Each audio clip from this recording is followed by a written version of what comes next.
1, 2, 3. Asawa ni Marie. Araw-gabi. Walang. Alright, good day mga idol. Tapos ng Pasko, kaya balik pasada tayo mga idol. Alright, sabayan na natin ng pasyal.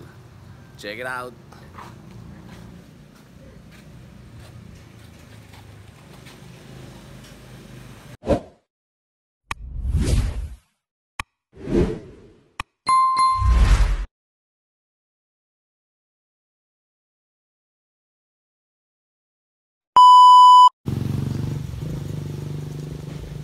At ang gamit nating tricycle ngayon, siyempre ang ating Kawasaki Barako 2. Alright,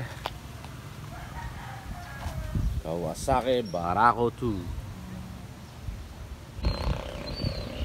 At yun na nga mga idol, nakapagsakay tayo ngayon dito sa may overflow, kung saan ang boundary ng Rizal Nueva Ecija at ng Pantabangan Nueva Ecija. Ayan, nadaanan natin itong napakagandang ilog na nagmumula sa Pantabangan Dam, na ito'y tinatawag na Pampanga River. Ayan. At makikita po natin mga idol na medyo mababaw siya ngayon. At may mga bakang nakasuga mga idol, oh. Isang baka. O ngo, sabi niya. Alright. At dito naman sa kabilang side mga idol ay makikita natin ang taniman ng mga sibuyas. Ayan. Nakagayak na po sila sa pagsisibuyas mga idol. Ayan po ang taniman ng sibuyas. Ayan. Maganda sana mga idol kung meron tayong drone. Ayan po.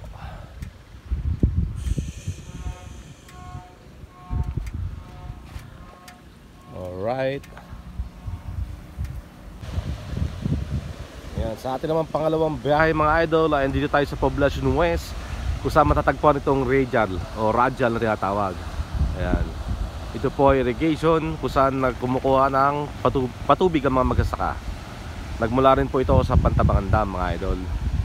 Ayan. Libre pong maligo dyan, ngunit delikado dahil ito po ay napakalalim. Kaya mag-ingat pa tayo mga idol. Ayan, napakagandang lugar po mga idol. Alright. Ang magandang ilog ng Rizal Nueva Ecija. Alright.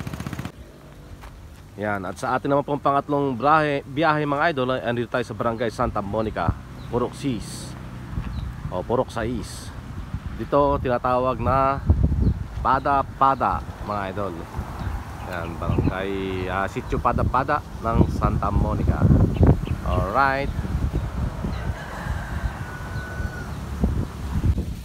Ito po ay isang maliit na tulay.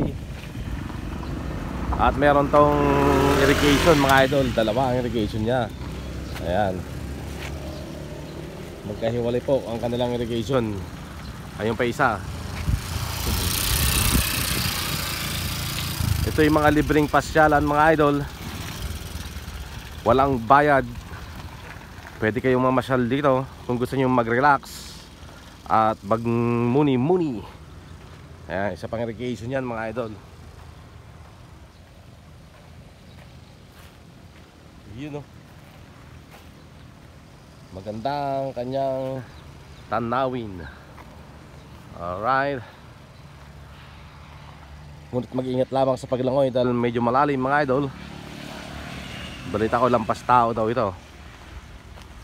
Kaya para sa mga hindi marunong lumangoy ay huwag niyo munang tatangkaing lumangoy dito mga idol. Yan po ang ganda ng barangay Santa Monica, Sitio Pada-Pada. Ayan, gaganda ng mga languyan dito mga idol. Alright. Yan, dito pa lang sa highway mga idol ay inyo nang masasaksihan ang ganda ng mga irrigation. Alright. Ito po ang irrigation.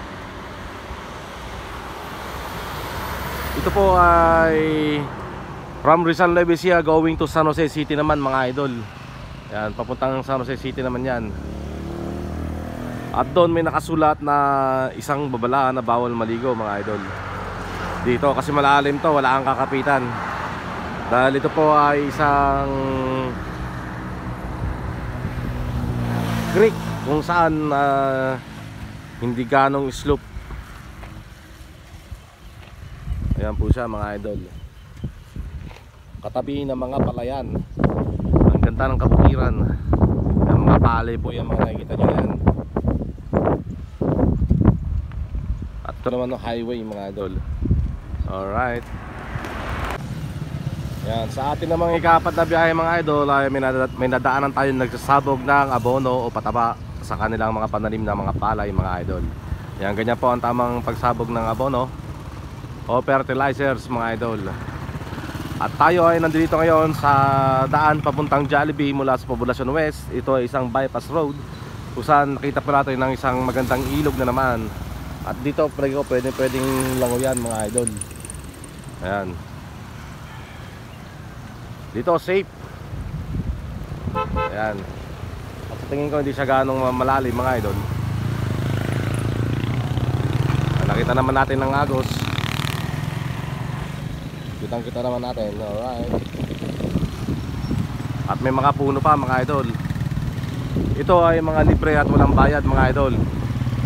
Wala pa kayong babayaran. Alright. At ang ating ikalimang pinuntahan mga idol ay ang tinatawag at sikat na 36 o number 36 mga idol. Ito ay matatagpuan sa Poblacion Sur naman. Ito sa malapit sa may palengke, sa likod ng palengke. Ayan, napakaganda ng 36 mga idol. Yun. Kita naman po natin mga idol na talagang hindi crowded. Talagang masasarili mo ang ganda ng isang lugar. Walang gaanong taong nagpupunta. At ito ay libre. Walang entrance mga idol, walang bayad. Yan, sa mga gustong masyal o mag-picnic o mag-camping ay pwede dito mga idol. Ito ang 36. At ito naman, dito nila tinitipla kung paano manalimin at mababawin ang daloy ng tubig mga idol. Yan. Ito ang 36.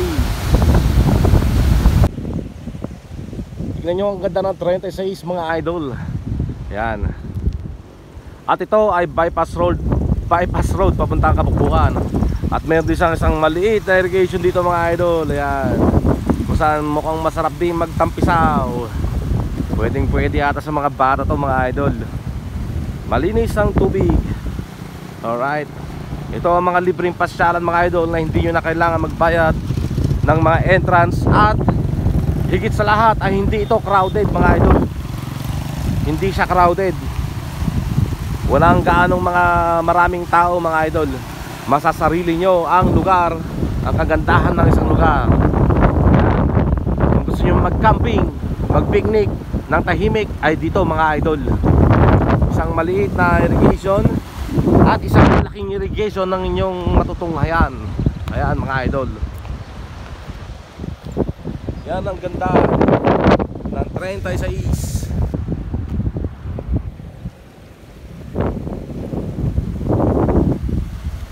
Alright. Yun ang sobrang ganda mga idol. Ayan. Sa mga nais ng mapayapang lugar at tahimik na lugar ay dito nyo matagpuan mga idol. Pwede kayong mag-camping, mag-picnic ng libre, walang bayad. Dito magtayo ko na lang ng tent dito mga idol. So pwede na magtayo ng tent dito. Ayan. Itong lugar to, safe to. Pero dito malalim yan mga idol. Dito sa lugar to malalim yan. Kaya hindi safe dyan. Pero dito safe na safe mga idol. Alright. So mga idol, hanggang dito lang muna ang aking vlog. Thank you for watching. Salamat. Yan. God bless everyone. Sana nag-enjoy kayo sa mga lugar na aking pinakita mga idol. Alright. Libre yan mga idol, walang bayad. Thank you for watching. God bless everyone. Dito pala pwedeng mag-jogging, mag-biking yan. Yung mga gusto mag-exercise, pwede. Alright. God bless everyone.